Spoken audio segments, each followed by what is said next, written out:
graças a Deus por esta oportunidade de estudarmos a palavra de Deus juntos. Colossenses 3, no verso 6. Lemos assim: pelas quais coisas vem a ira de Deus sobre os filhos da desobediência. Já tratamos em alguns estudos atrás sobre filhos da desobediência, os incrédulos. Mas muitas pessoas não aceitam esta verdade bíblica e dizem: eu também sou filho de Deus, eu não tenho pecado, segundo os seus padrões, segundo o padrão da sociedade e do mundo que elas vivem, não diante da palavra da verdade, as Sagradas Escrituras. Mas há uma pergunta aqui para você: o homem peca porque é pecador ou é um pecador porque peca? Embora seja um trocadilho, vamos responder com este estudo, com esta observação. Olhando este versículo, filhos da desobediência, em Colossenses 3, verso 6, nós precisamos comparar com outros textos que trazem esse mesmo termo. Toda vez que temos alguma dificuldade, onde queremos ganhar força no nosso argumento bíblico, precisamos nos socorrer de outras passagens bíblicas, principalmente das cartas de Paulo, para ter uma ideia mais firme e uma convicção mais profunda. 1 Coríntios 2, no verso 13, nós aprendemos assim: as quais também falamos, não com palavras que a sabedoria humana ensina, mas com as que o Espírito Santo ensina, comparando as coisas espirituais com as espirituais. Em outras palavras, comparando Escrituras com as Escrituras. É assim que devemos tratar e trabalhar na nossa compreensão bíblica. Colossenses é conhecida na teologia como a carta gêmea aos Efésios. Efésios é uma carta muito doutrinária e encontramos em Colossenses mais da metade dos termos que estão em Efésios. 40 coincidências, podemos colocar assim, de pensamento, de linguagem, de conceitos e substâncias que estão em Efésios aparecem também em Colossenses. Por isso nós precisamos muitas vezes olhar a carta aos Efésios para percebermos melhor aquilo que Paulo está ensinando, aquilo que Paulo está apresentando.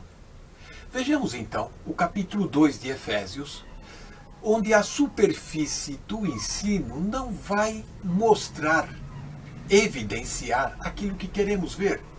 Mas, olhando o original das palavras, vamos perceber a força do argumento do apóstolo Paulo. Efésios, no capítulo 2, no verso 3. Entre os quais todos nós também, antes andávamos nos desejos da nossa carne, fazendo a vontade da carne e dos pensamentos, e éramos, por natureza, filhos da ira, como os outros também. Quero destacar aqui a palavra filhos da ira, em Efésios 2, 3. Filhos, a palavra no original, é teknon, nascidos de.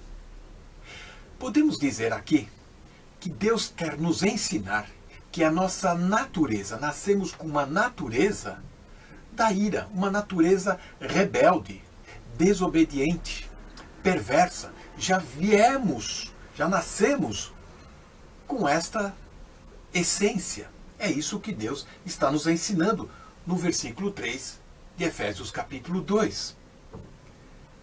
Verso 2 de Efésios capítulo 2, podemos ler: em que no outro tempo andaste segundo o curso deste mundo, segundo o príncipe das potestades do ar, do espírito que agora opera nos filhos da desobediência. Mais uma vez, nos socorrendo dos originais, com dicionários, nós vamos encontrar a palavra filhos, em Efésios 2, 2, e esse termo aqui é huios. Isso quer dizer filhos crescidos, filhos adultos. O que Deus quer nos ensinar com isso? Deus quer mostrar com isso que nós já temos então as nossas responsabilidades diante daquilo que Deus coloca para obedecermos, para caminharmos. onde a desobediência, a rebeldia humana está em causa, sempre vão aparecer esses termos: filhos da desobediência, filhos adultos. E aqui quer dizer o seguinte: vós sabeis o que está a fazer, vós sois responsáveis por tudo isso. Portanto, fostes desobedientes, sabendo o que deveria fazer, mas não fizeram. Paulo, em Romanos, no primeiro capítulo, no verso 28 e o verso 32, mas a passagem toda seria importante lermos. Mas o verso 28 eu quero destacar. E como eles não se importaram de ter conhecimento de Deus, assim Deus os entregou um sentimento perverso para fazerem coisas que não convêm. Em Romanos 1, 32, os quais, conhecendo o juízo de Deus, que são dignos de morte os que tais coisas praticam, não somente as fazem, mas também consentem aos que as fazem. Perceba nessa passagem de Romanos 1, 28 até o 32, que estas pessoas, o ser humano, a natureza em si, rejeitou o conhecimento de Deus, conhece o juízo de Deus e faz pouco caso, ignora, contesta, questiona a verdade da palavra de Deus. Colossenses 3, verso 6, huios da desobediência, filhos adultos, crescidos, filhos responsáveis, aqueles que sabiam o que deveriam fazer, mas não fizeram.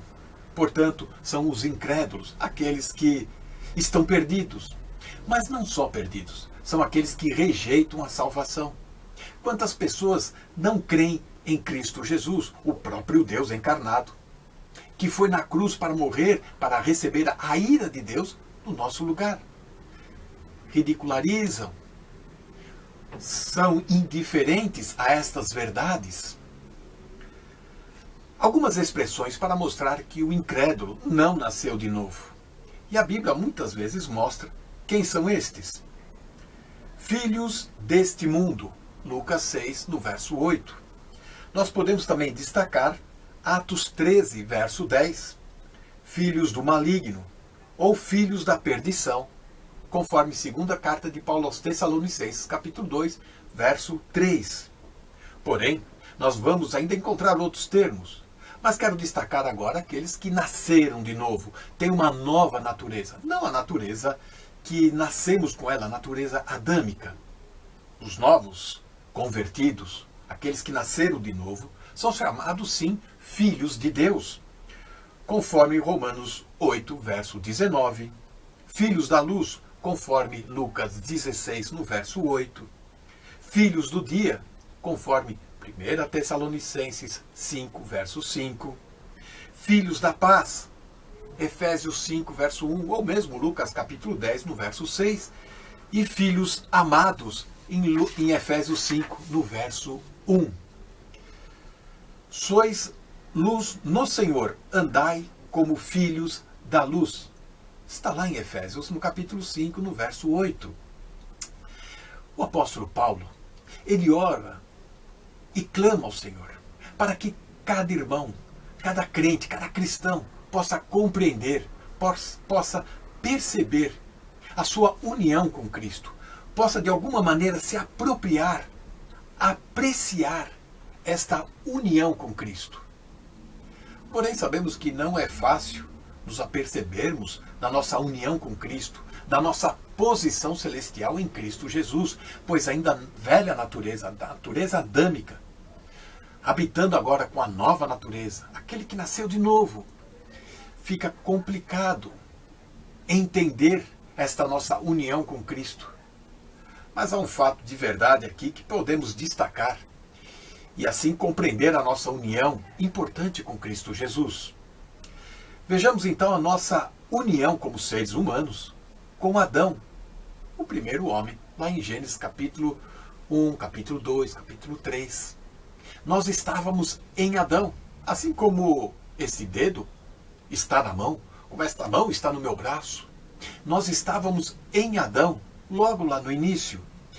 E com Adão, nós tivemos a mesma reação com ele. Quando Adão desobedeceu, eu desobedeci, nós desobedecemos. Quando Adão pecou, nós pecamos. E quando Adão caiu, nós também caímos. Como ser humano, eu sou tão parte de Adão, assim eu posso compreender quanto eu sou agora parte de Cristo Jesus, já que nasci de novo, já que eu tenho a nova natureza em Cristo Jesus.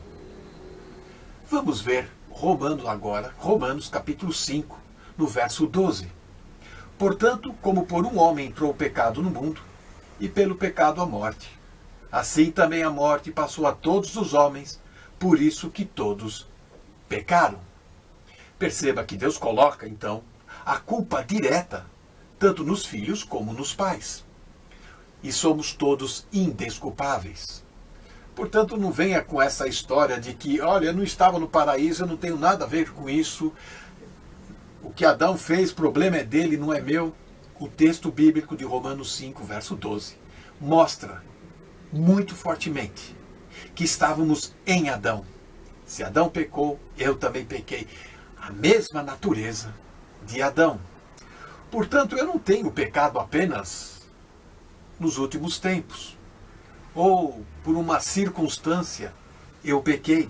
Eu não me tornei culpado, pecador, recentemente, ocasionalmente, por causa de uma circunstância qualquer. Não. Eu pequei em Adão. Eu sou parte de Adão. Eu nasci culpado. Eu não nasci desgraçado. Eu nasci culpado. E preciso agora da graça de Deus, do perdão de Deus. Portanto, Deus enfatiza exatamente este ponto para reconhecermos a nossa culpabilidade, a nossa transgressão, e assim, antes disto, podermos reconhecer o nosso pecado, para Deus poder revelar o seu perdão, demonstrar a sua graça. E assim, seremos de fato filhos de Deus, quando recebemos a sua graça, por fé. E que o Senhor abra os nossos olhos para que possamos andar, então, como filhos da luz. Que o Senhor nos abençoe. Amém. Vamos, pois, dar continuidade ao nosso estudo na Epístola aos Colossenses, no capítulo 3, onde nos encontramos no versículo 6. Mas antes, porém, quero daqui enviar um abraço, que ultimamente não tenho mandado, mas convém nunca esquecer, daqueles que nos acompanham, nos seguem ao longo dos tempos no estudo da Carta aos Colossenses, mas especialmente não me posso esquecer da Filomena que está em São João da Madeira, da Filomena que está em Londres, da Filomena que está em Viseu e de tantos outros, como o irmão Benjamin lá no Brasil, o irmão Alberto também, e também o Cristóvão Pedro em Angola, o Ignaldio, o Fábio e outros. Que o Senhor possa, de facto, edificar, consolar a fé de todos. Quero, então, dar continuidade ao nosso estudo e hoje quero-me deter no versículo 6 e vou ler o versículo 6 mais uma vez, que diz assim: pelas quais coisas vem a ira de Deus sobre os filhos da desobediência. Eu já anteriormente fiz algumas referências sobre a ira de Deus, sobre os filhos da desobediência. O nosso irmão Alberto acaba de fazer mais uma explanação sobre os filhos da desobediência e eu gostava de destacar, enfatizar esta parte importante dos filhos da desobediência, porque nós vemos nas Escrituras que o homem perdeu-se por um ato de desobediência. E como o homem se perdeu por um ato de desobediência, para o homem agora poder ser salvo, o homem tem que também ser salvo através de um ato de obediência. Foi sempre assim desde o princípio. O homem começou logo por ter de obedecer, tendo que trazer um animal em sacrifício. Vemos isso no tempo de Abel e de Caim. E como é que nós sabemos que Abel teve que trazer um animal em sacrifício como um ato de obediência? Porque a Bíblia diz que ele ofereceu o sacrifício por meio da fé. E a Bíblia diz que a fé vem pelo ouvir a palavra de Deus. Naturalmente, ele ouviu a palavra de Deus para trazer um animal. Caim ouviu o mesmo que ele, só que Caim desobedeceu. Abel obedeceu e foi salvo. Caim desobedeceu e, como nós sabemos, perdeu-se. Hoje Deus não requer sacrifícios de animais para que lhe obedeçamos dessa forma, mas Deus continua a requerer a obediência e ao longo dos séculos Ele sempre requeriu a obediência. Desde o início, ou melhor, no início Ele requereu que os homens trouxessem uma oferta em sacrifício, neste caso de um cordeiro. Ao longo dos tempos as coisas foram se alterando, mas eu quero chamar a vossa atenção para o facto de que atualmente a obediência que Deus requer de cada um daqueles que ouve a palavra de Deus, neste presente período da dispensação da graça de Deus, Deus requer aquilo que a Bíblia chama a obediência da fé. Deus só requer fé. Deus só requer que a pessoa creia. Apenas isso e mais nada. Não tem que fazer nenhuma obra de justiça, não tem que trazer nenhum sacrifício de animal, não tem que ser batizado, tem apenas que crer no Senhor Jesus Cristo para ser salvo. Este assunto é um assunto muito importante, porque aqueles que não obedecem à fé, aqueles que não obedecem ao Evangelho, que não creem, vão se perder para sempre. E eu quero aqui fazer um alerta, ou trazer aqui um alerta baseado na carta aos Tessalonicenses, na segunda carta que o apóstolo Paulo escreve, no capítulo 1 e nos versículos 7 a 10, que passo a ler. Prestem com muita atenção, porque ele diz assim: e a vós que sois atribulados, descanso connosco, quando se manifestar o Senhor Jesus desde o céu com os anjos do seu poder, como labareda de fogo, tomando vingança dos que não conhecem a Deus e dos que não obedecem ao Evangelho de nosso Senhor Jesus Cristo. Notem, portanto, neste texto, que eu ainda não acabei de ler todo, já continuo, a Bíblia diz claramente que Deus vai tomar vingança sobre aqueles que não conhecem a Deus, dos que não obedecem ao Evangelho de nosso Senhor Jesus Cristo. Sim, nós temos aqui uma alusão à grande tribulação, ao período de juízo terrível que vai acontecer e que vai cair sobre a humanidade, depois de Deus ter dado uma oportunidade a todos, que é o que Ele está ainda a fazer neste momento, para que obedeçam ao Evangelho. Mas aqueles que não obedecerem, como lemos aqui nesta passagem, Deus vai tomar vingança. E diz a Bíblia depois a seguir: os quais por castigo padecerão eterna perdição ante a face do Senhor e a glória do seu poder, quando vier para ser glorificado nos seus santos e para se fazer admirável naquele dia em todos os que creem, porquanto o nosso testemunho foi querido entre vós. Portanto, é importante nós percebermos que ou cremos e obedecemos ao Evangelho dessa forma, e obedece ao Evangelho crendo, e somos salvos, ou então vamos por castigo padecer eterna perdição, porque desobedecemos. E, portanto, eu queria chamar aqui a atenção para este aspecto, porque me parece um aspecto muito importante na nossa análise dos filhos da desobediência. Os filhos da desobediência, como lemos na nossa passagem em Colossenses 3,6, correm o risco de, por castigo, padecer eterna perdição, porque não creem. É aqui curioso vermos o que o apóstolo Paulo escreve a Tito quando ele diz, no capítulo 3, versículos 1 a 8. Passo a ler. Diz Paulo assim a Tito: admoesta-os a que se sujeitem aos principados e potestades, que lhes obedeçam. Eu aqui quero chamar a atenção para o facto de que o apóstolo está a escrever a Tito para ele ter este cuidado com pessoas que já tinham crido no Senhor Jesus Cristo como seu Salvador, e ele diz-lhes a estes que já são crentes, admoesta-os a que sujeitem aos principados e potestades, que lhes obedeçam. É aqui curioso percebermos, e deixai-me fazer este parênteses, que, como Paulo diz na carta aos Coríntios, no capítulo 2 e versículo 9, nós agora, como crentes, devemos obedecer em tudo. Aliás, o apóstolo fala, referente-se a eles, aos Coríntios, diz que eles eram obedientes em tudo. Faz ali uma referência à obediência em tudo. Eu quero aqui destacar este aspecto, porque a partir do momento que os filhos da desobediência obedecem ao Evangelho e creem, eles não apenas se tornam obedientes ao Evangelho crendo, mas a partir dali eles passam a ser obedientes em tudo. E por isso nós vemos aqui o apóstolo dizer que eles também devem obedecer aos principados, aos potestades, às autoridades, em suma. E estejam preparados para toda a boa obra, diz ele. Que a ninguém infamem, nem sejam contenciosos, mas modestos, mostrando toda a mansidão para com todos os homens, porque também nós éramos, noutro tempo, insensatos, desobedientes. Notem como ele diz aqui a Tito. Noutro tempo, nós éramos insensatos, éramos desobedientes. Deixai-me aqui dizer que quem não crê é, de facto, muito insensato. Eu costumo dizer que a conversão a Cristo é um ato de inteligência. E a teimosia em querer rejeitar o Evangelho, em querer desobedecer, é da maior insensatez e revela uma grande loucura. Porque também nós éramos, noutro tempo, insensatos. Nós éramos assim, desobedientes, extraviados, servindo a várias concupiscências e deleites, vivendo em malícia e inveja, odiosos, odiando-nos uns aos outros. Mas quando apareceu a benignidade e caridade de Deus, nosso Salvador para com os homens, não pelas obras de justiça que houvéssemos feito, mas segundo a sua misericórdia, nos salvou pela lavagem da regeneração e da renovação do Espírito Santo, que abundantemente Ele derramou sobre nós, por Jesus Cristo, nosso Salvador, para que, sendo justificados pela sua graça, sejamos feitos herdeiros segundo a esperança da vida eterna.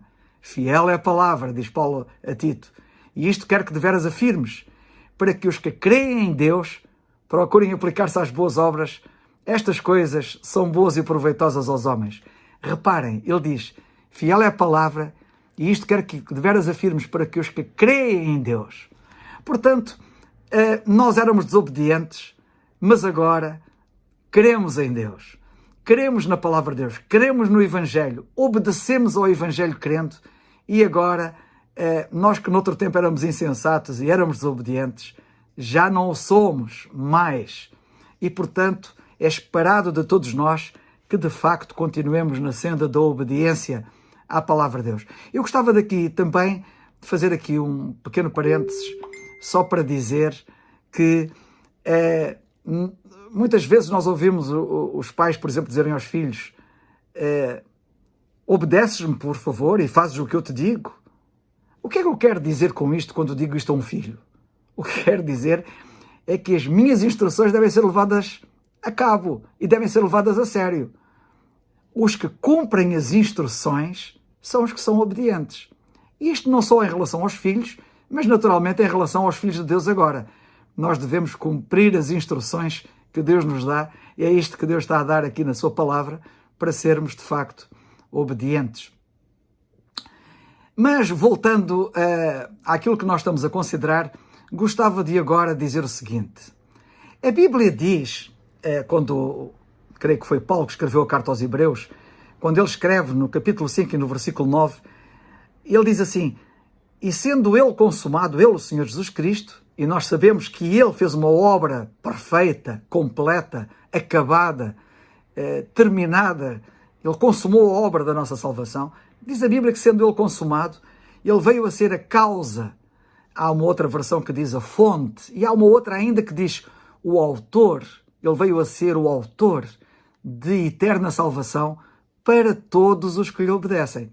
E já agora eu gostava de, em primeiro lugar, baseado neste versículo, em Hebreus 5:9, chamar a vossa atenção para o facto de que a causa da salvação, a fonte da salvação, o autor da salvação é Deus, é o Senhor Jesus Cristo.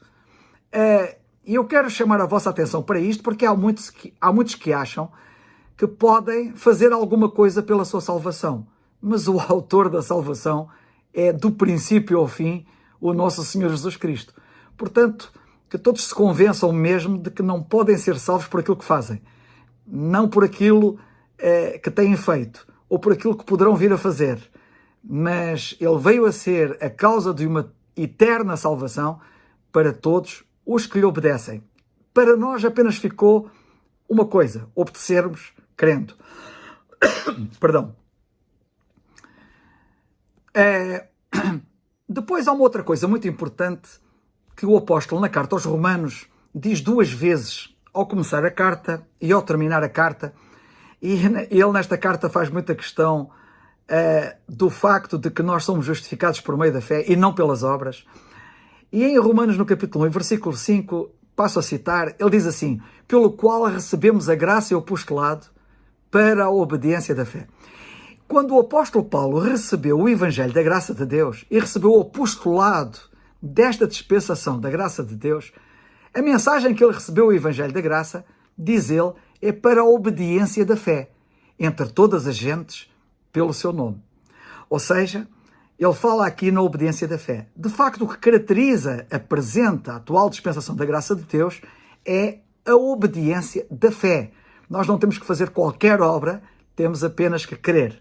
E quando ele termina a carta aos Romanos, ele diz assim: ora, aquele que é poderoso para vos confirmar segundo o meu Evangelho e a pregação de Jesus Cristo conforme a revelação do mistério que desde tempos eternos esteve oculto, mas que se manifestou agora e se notificou pelas Escrituras dos profetas, segundo o mandamento do Deus eterno, a todas as nações para a obediência da fé. Mais uma vez, ele diz que todas as nações, todas as pessoas em todo o mundo, é-lhes requerido aquilo que ele chama a obediência da fé. A obediência da fé é algo que tem a ver com o Evangelho que ele diz que é o meu Evangelho. Porque, como nós sabemos, o Evangelho da graça de Deus foi-lhe dado em primeira mão a ele e todos nós recebemos-lo através dele. Aliás, o próprio apóstolo Pedro, Tiago e João, como lemos na carta aos Gálatas, no capítulo 2, nos primeiros versículos, tiveram que receber do apóstolo Paulo o Evangelho que ele pregava entre os gentios porque eles o ignoravam e tiveram conhecimento através dele. E Pedro depois diz para as pessoas terem muito cuidado quando ele termina a sua segunda carta no capítulo 3, no versículo 15, para que as pessoas tenham cuidado em terem por salvação a forma como o apóstolo escreve nas suas epístolas e não de outra forma. E como ele escreve, é assim, é a obediência da fé. É as pessoas apenas crerem, obedecendo, crerem de facto naquilo que Deus diz. Ora bem, gostava de continuar por dizer que, portanto, as pessoas devem apenas obedecer crendo. E para nós terminarmos, estamos quase na fase, estou quase a terminar aquilo que quero dizer, mas ainda quero dizer mais 2 ou 3 coisas. O apóstolo Pedro diz assim na primeira carta, quando ele escreve: e assim para vós, os que credes, e sublinha aqui a palavra credes, diz ele que a pedra da qual ele está a falar, a pedra preciosa, que é o Senhor Jesus Cristo, para vós, os que credes, essa pedra, que é o Senhor Jesus Cristo, é preciosa, mas para os rebeldes, diz ele, a pedra que os edificadores reprovaram, essa foi a principal pedra da esquina, e uma pedra de tropeço e rocha de escândalo para aqueles que tropeçam na palavra, sendo desobedientes. É curioso este contraste que Pedro faz, e ele que aprendeu de Paulo, entre os que creem, entre os que obedecem crendo, e aqueles que são desobedientes, para o que também foram destinados. É triste nós vermos pessoas que não querem obedecer crendo no Evangelho e depois, sendo desobedientes por castigo, vão padecer eterna perdição. Isto é um alerta muito sério para aqueles que nos ouvem e que, porventura, ainda não deram o passo desta obediência, crendo no Evangelho. Na primeira carta de Pedro, já o apóstolo Pedro tinha dito, porque já é tempo que começa o julgamento pela casa de Deus, diz ele, e se primeiro começa por nós, qual será o fim daqueles que são desobedientes ao Evangelho de Deus? Sim, é uma boa pergunta. Qual vai ser o fim daqueles que são desobedientes ao Evangelho de Deus? Para terminar, então, como eu estava a dizer, eu quero dizer àqueles que nos ouvem e que provavelmente, na sua maioria, serão adultos, tomem atenção à importância que a Bíblia dá ao ensinarmos às crianças a obediência. A Bíblia diz que os pais devem ensinar os filhos a obedecer. E a Bíblia fala mesmo diretamente aos filhos sobre a importância da obediência em relação aos pais. Na carta aos Efésios, no capítulo 6 e versículo 1, o apóstolo diz: vós, filhos, sede obedientes a vossos pais. Na carta aos Colossenses, e nós vamos lá chegar, no capítulo 13 e no versículo 20, ele diz: vós, filhos, obedecei em tudo a vossos pais. Sim, é muito importante nós vermos os pais ensinarem e preocuparem-se em ensinar os filhos a obedecer. Infelizmente, são muitos aqueles pais que são negligentes nesta área e vemos filhos rebeldes, vemos filhos desobedientes, porque eles nunca lhes ensinaram a obediência. E a obediência é uma coisa que se ensina desde bem novos. E é muito importante que os pais crentes se preocupem em ensinar os filhos a obedecer. Porque isto é muito claro.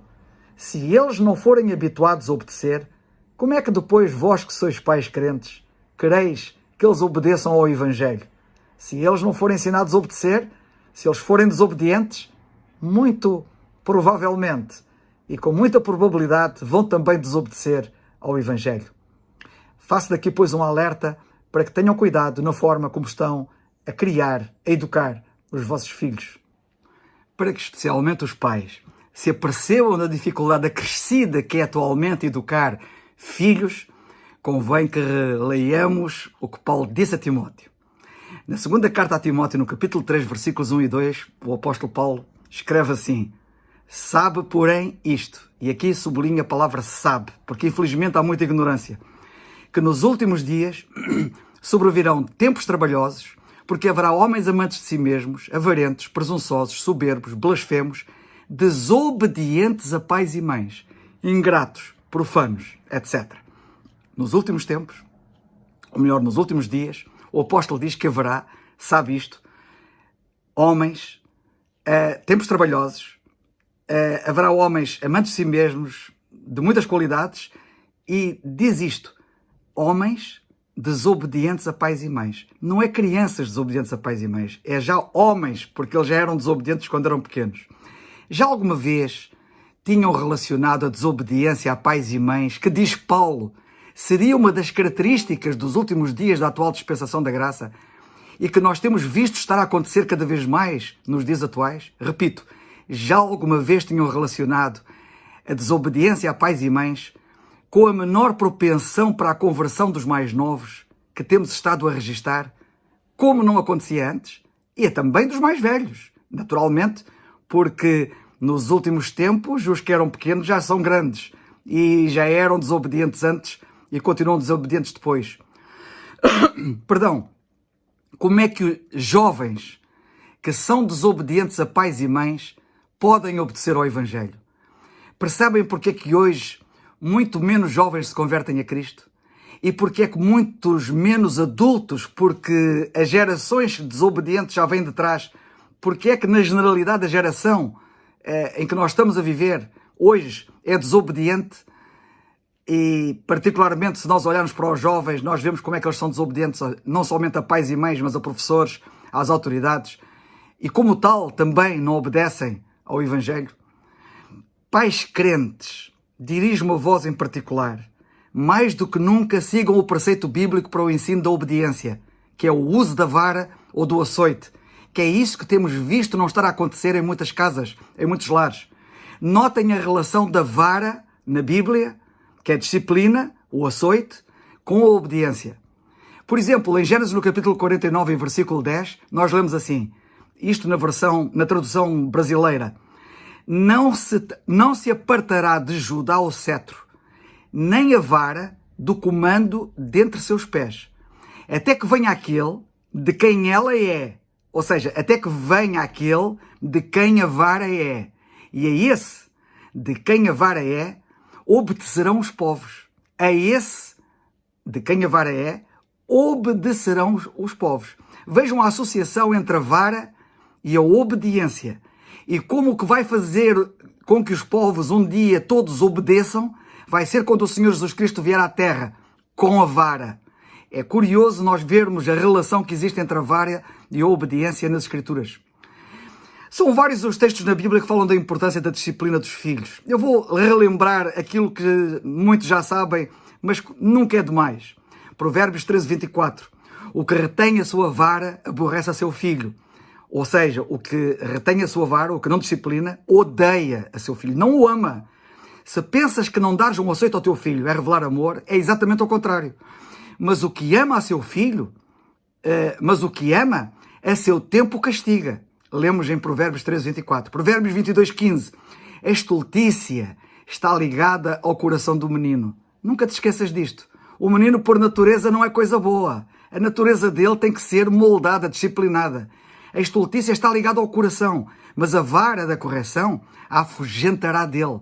O que faz com que ele se livre dessa propensão terrível é, de facto, a disciplina. Provérbios 23:13. Não retires a disciplina da criança, porque fustigando-a com a vara, nem por isso morrerá. Não penses que ele vai morrer por causa disso. Provérbios 23:14. Tu a fustigarás com a vara e livrarás a sua alma do inferno. Claro, se ele aprender a obedecer, evidentemente que vai aprender a obedecer ao Evangelho. Provérbios 29:15. A vara e a repreensão dão sabedoria, mas o rapaz entrega a si mesmo e envergonha a sua mãe. Num período da história em que a própria cultura ímpia, iníqua, procura eliminar Deus e as suas coisas do seu pensamento e da sua ação, não admira ver-me-la achar que é incorreto aceitar a criança. Algo que Deus preconiza, que Deus defende. Não é de admirar que eles não gostem que as crianças sejam disciplinadas. Eles estão contra tudo o que é de Deus. Mas também não admira haver tanta indisciplina, tanta falta de respeito para com os professores nas escolas e para com as autoridades. Contudo, os governantes e os decisores do mundo em que nós vivemos estão tão cegos que não são capazes de ver que há uma relação direta entre uma coisa e outra. Como eu costumo dizer, se os filhos não levarem açoites dos pais com amor, candidatam-se a levar mais tarde açoites das autoridades sem amor. Coragem, pois, pais crentes, na educação dos vossos filhos, pois com a vara levá-los-ão à obediência e livrarão a sua alma do inferno, que será, afinal, o destino dos filhos da desobediência dos quais temos estado a falar. Que Deus nos ajude. Uma adenda, porque tinha intenção desde o início em referir isto e quero concluir mesmo com esta nota que me parece importante. Sabem qual é a primeira ocorrência de obediência nas Escrituras? A primeira vez que as Escrituras nos falam de obediência é em Gênesis, no capítulo 22 e versículo 18. Passo a citar. E em tua semente, disse Deus a Abraão, serão benditas todas as famílias da terra, porquanto obedeceste à minha voz. É interessante vermos a primeira ocorrência da palavra obediência na Bíblia. E porquê é que eu estou a dizer isto? Estou a dizer isto porque, curiosamente, nós vemos nas Escrituras que nos versículos 2 e 5 deste mesmo capítulo, e o versículo que eu citei neste capítulo 18, mas nos versículos 2 e 5 deste mesmo capítulo, temos curiosamente também as primeiras ocorrências das palavras amor e adoração. O versículo 2 diz assim, e disse Deus a Abraão, toma agora o teu filho, o teu único filho Isaque, a quem amas. Primeira ocorrência da palavra amor na Bíblia.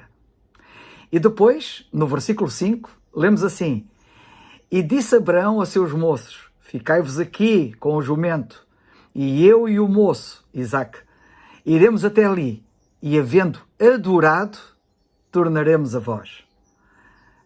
Esta é a primeira ocorrência da palavra adoração.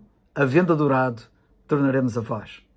Curiosamente, nós temos aqui a primeira referência à obediência, associadamente à primeira ocorrência da palavra amor e associadamente à primeira ocorrência da palavra adoração.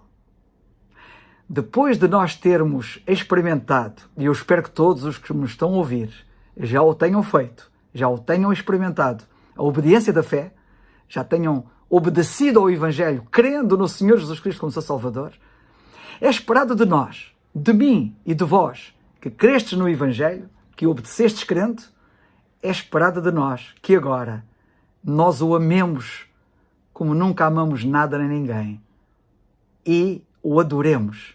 Ele é digno. Que Deus nos ajude a correspondermos a tão grande graça com uma grande consagração. Amém.